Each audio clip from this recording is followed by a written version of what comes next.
Hello everyone and welcome back to my YouTube channel with another useful and informative video. So guys, in this video I'm going to show you how to fix your iPhone cannot be backed up issue on your iPhone. So guys, if you want to back up your iPhone but you're facing this issue and you are unable to do this, here I will show you how can you fix it.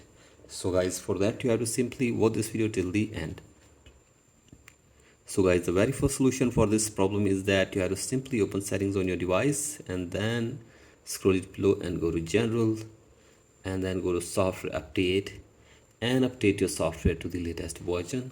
After this, go back and now go to iPhone storage, and then you have to simply delete the useless data from your device from your iPhone storage. So guys, you can see this.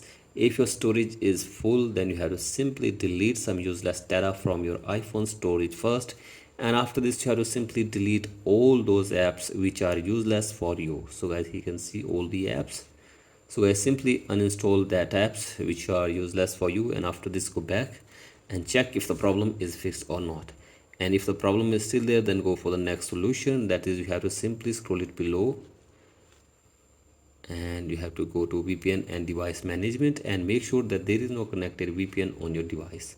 So guys, do this, and after this open settings on your device and then go to your profile and then go to iCloud, and from here you have to scroll it below, and from here you have to simply go to iCloud backup, and then you have to simply turn on the toggle for iCloud backup from here. So guys, you can see this, simply turn it on and check if the problem is fixed or not.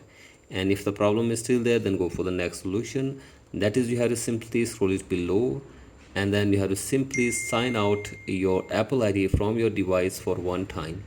So guys, simply sign out your Apple ID from your device, and after this you have to simply go back and sign in your Apple ID again on your device as well. So guys, do this, and after this check if the problem is fixed or not. And if the problem is still there, then go for the next solution, that is you have to simply go to support app, and from here you can get any kind of help regarding this issue from the Apple team. So guys, hopefully they will try to fix this problem for you within 24 hours. So guys, that's it for today's video. Hope this video helps you. Please like and subscribe to my YouTube channel as well. Thank you.